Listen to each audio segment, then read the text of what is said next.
നമസ്കാരം. മലയാളി വാർത്തയിലേക്ക് സ്വാഗതം. പാചകത്തിനായി മുട്ട വാങ്ങിയാൽ ഇനി പാലക്കാട്ടുകാർ കഴിവതും ഫ്രിഡ്ജിൽ സൂക്ഷിക്കുന്നതായിരിക്കും നല്ലത്. വിൽപ്പനയ്ക്കായി തമിഴ്നാട്ടിൽ നിന്നും നല്ലിപ്പള്ളി കമ്പിളിച്ചുങ്കത്തെ കടയിൽ എത്തിച്ച കാടക്കോഴി മുട്ടകളിൽ 2 എണ്ണമാണ് കവറിലിരുന്ന് കഴിഞ്ഞ ദിവസം വിരിഞ്ഞത്. അന്തരീക്ഷ താപനില കഴിഞ്ഞ ദിവസം 45 ഡിഗ്രി വരെ എത്തിയ സാഹചര്യത്തിലാണ് പാലക്കാട് മുട്ട വിരിയാൻ കോഴി അടയിരിക്കണമെന്ന അവസ്ഥയില്ലാതായി വന്നത്. കവറിലിരുന്നാലും കാടക്കുഞ്ഞ് വിരിയുമെന്നതിന്റെ കാരണം ശാസ്ത്രമല്ല, മറിച്ച് പാലക്കാടിലെ ചൂട് തന്നെയാണ്. വിൽപ്പനയ്ക്കായി എത്തിച്ച കാടമുട്ട കവറിനുള്ളിൽ കുഞ്ഞിന്റെ കരച്ചിൽ കെട്ടാണ് കടക്കാരൻ നോക്കിയത്. നോക്കുമ്പോൾ ചിറക് വിടർത്താൻ തുടങ്ങി 2 കാടക്കോഴികളെയാണ് കണ്ടത്.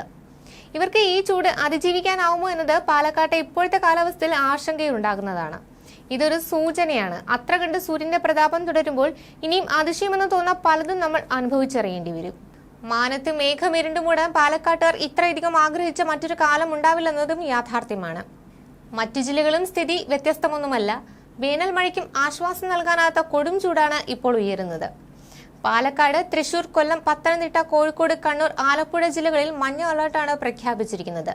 ഏപ്രിൽ 17 വരെ പാലക്കാട് ജില്ലയിൽ ഉയർന്ന താപനില 39 ഡിഗ്രി സെൽഷ്യസ് വരെയും, തൃശൂർ ജില്ലയിൽ ഉയർന്ന താപനില 38 ഡിഗ്രി സെൽഷ്യസ് വരെയും, കൊല്ലം, പത്തനംതിട്ട, കോഴിക്കോട്, കണ്ണൂർ ജില്ലകളിൽ 37 ഡിഗ്രി സെൽഷ്യസ് വരെയും, ആലപ്പുഴ, കോട്ടയം, എറണാകുളം, മലപ്പുറം, കാസർഗോഡ് ജില്ലകളിൽ ഉയർന്ന താപനില 36 ഡിഗ്രി സെൽഷ്യസ് വരെയും, അതായത് സാധാരണയേക്കാൾ 2 മുതൽ 4 ഡിഗ്രി സെൽഷ്യസ് കൂടുതൽ ഉയരാൻ സാധ്യതയുണ്ടെന്നാണ് കേന്ദ്ര കാലാവസ്ഥാ വകുപ്പ് അറിയിക്കുന്നത്.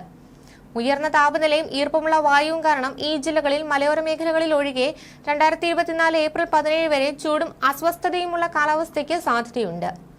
ചൂട് കൂടുന്നതോടെ സംസ്ഥാനത്തെ വൈദ്യുത ഉപയോഗത്തിലും റെക്കോർഡ് കണക്കാണ് ഓരോ ദിവസവും രേഖപ്പെടുത്തുന്നത്. രാത്രിയും പകലും ഒരുപോലെ കൊടും ചൂടിൽ വെന്തുരുക്കുകയാണ് സംസ്ഥാനം. പ്രതീക്ഷിച്ച വേനൽ മഴ പെയ്യാത്ത സാഹചര്യത്തിൽ നാട് വിയർത്തൊലിക്കുകയാണ്. സംസ്ഥാനത്ത് ഉയർന്ന ചൂട് റിപ്പോർട്ട് ചെയ്യപ്പെടുന്ന സാഹചര്യത്തിൽ തന്നെ പൊതുജനങ്ങൾക്കായി സംസ്ഥാന ദുരന്ത നിവാരണ അതോറിറ്റി ജാഗ്രതാ നിർദ്ദേശവും പുറപ്പെടുവിച്ചിട്ടുണ്ട്. ഉയർന്ന ചൂട്, സൂര്യാഘാതം, സൂര്യതാപം, നിർജ്ജലീകരണം തുടങ്ങിയ നിരവധി ഗുരുതരമായ ആരോഗ്യ പ്രശ്നങ്ങൾക്കാണ് കാരണമാകുന്നത്.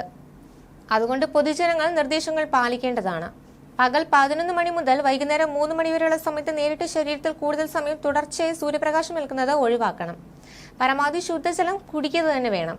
ദാഹമില്ലെങ്കിലും വെള്ളം കുടിക്കുന്നത് തുടരണം. നിർജ്ജലീകരണം ഉണ്ടാക്കുന്ന മദ്യം, കാപ്പി, ചായ, കാർബണേറ്റ്, ശീതളപാനീയങ്ങൾ തുടങ്ങിയവ പകൽ സമയത്ത് ഒഴിവാക്കുക. അയഞ്ഞ ഇളം നിറത്തിലുള്ള കോട്ടൺ വസ്ത്രങ്ങൾ ധരിക്കാൻ ശ്രമിക്കുക. പുറത്തിറങ്ങുമ്പോൾ പാദരക്ഷകൾ ധരിക്കുക. കുടയോ തൊപ്പിയോ ഉപയോഗിക്കുന്നത് വളരെ നല്ലതായിരിക്കും. പഴങ്ങളും പച്ചക്കറികളും ധാരാളമായി കഴിക്കുക. ORS ലായനി, സംഭാരം തുടങ്ങിയവ ഉപയോഗിക്കുക. കിടപ്പ് രോഗികൾ, പ്രായമായവർ, ഗർഭിണികൾ, കുട്ടികൾ, ഭിന്നശേഷിക്കാർ, മറ്റു രോഗം മൂലമുള്ള അവശത അനുഭവിക്കുന്നവർ തുടങ്ങിയ വിഭാഗക്കാർ പകൽ 11 മണി മുതൽ 3 മണി വരെ നേരിട്ട് സൂര്യപ്രകാശം ഏൽക്കാതെ ഇരിക്കാൻ പ്രത്യേകം ശ്രദ്ധിക്കണം. ഇത്തരം വിഭാഗക്കാർക്ക് എളുപ്പത്തിൽ സൂര്യാഘാതം ഏൽക്കാനുള്ള സാധ്യതയുള്ളതിനാൽ ഇവരുടെ കാര്യത്തിൽ പ്രത്യേക ശ്രദ്ധ പുലർത്തേണ്ടതാണ്. ഇരുചക്ര വാഹനങ്ങളിൽ ഓൺലൈൻ ഭക്ഷണ വിതരണം നടത്തുന്നവർ ഉച്ചസമയത്ത് സുരക്ഷിതരാണെന്ന് അതാത് സ്ഥാപനങ്ങളിലുള്ളവർ ഉറപ്പുവരുത്തേണ്ടതാണ്. അവർക്ക് ചൂടേൽക്കാതിരിക്കാൻ ഉതകുന്ന രീതിയിലുള്ള വസ്ത്രധാരണം നടത്താൻ നിർദ്ദേശം നൽകുക. ആവശ്യമെങ്കിൽ യാത്രക്കിടയിൽ അല്പസമയം വിശ്രമിക്കാനുള്ള അനുവാദം നൽകുകയും ചെയ്യേണ്ടതാണ്. പൊതുപരിപാടികൾ, സമ്മേളനങ്ങൾ എന്നിവ നടത്തുമ്പോൾ പങ്കെടുക്കുന്നവർക്ക് ആവശ്യമായ കുടിവെള്ളം, തണൽ എന്നിവ ലഭ്യമാണെന്ന് സംഘാടകർ ഉറപ്പുവരുത്തുക. 11 മണി മുതൽ 3 മണി വരെ കഴിവതും സമ്മേളനങ്ങൾ ഒഴിവാക്കുക. യാത്രയിൽ ഏർപ്പെടുന്നവർ ആവശ്യമായ വിശ്രമത്തോടെ യാത്ര തുടരുന്നതാകും നല്ലത്. വെള്ളം കയ്യിൽ കരുതണം. നിർമ്മാണ തൊഴിലാളികൾ, കർഷക തൊഴിലാളികൾ, വഴിയോര കച്ചവടക്കാർ, മറ്റേതെങ്കിലും കാഠിന്യമുള്ള ജോലികളിൽ ഏർപ്പെടുന്നവർ എന്നിവർ ജോലി സമയം ക്രമീകരിക്കുക. ജോലിയിൽ ആവശ്യമായ വിശ്രമം ഉറപ്പുവരുത്തുക. ഉച്ചവേളയിൽ കന്നുകാലികളെ മേയാൻ വിടുന്നതും മറ്റു വളർത്തുമൃഗങ്ങളെ വെയിലത്ത് കെട്ടിയിടുന്നതും ഒഴിവാക്കണം. മൃഗങ്ങൾക്കും പക്ഷികൾക്കും ജലലഭ്യത ഉറപ്പാക്കുക. ഇതിനിടെ അടുത്ത 3 മണിക്കൂറിൽ കേരളത്തിൽ തിരുവനന്തപുരം ജില്ലയിൽ ഒറ്റപ്പെട്ട ഇടങ്ങളിൽ ഇടിമിന്നലോട് കൂടിയ നേരിയ മഴയ്ക്കും മണിക്കൂറിൽ 40 കിലോമീറ്റർ വരെ വേഗത്തിൽ വീശിയേക്കാവുന്ന ശക്തമായ കാറ്റിനും സാധ്യതയുണ്ടെന്ന് കേന്ദ്ര കാലാവസ്ഥാ വകുപ്പ് അറിയിച്ചിട്ടുണ്ട്.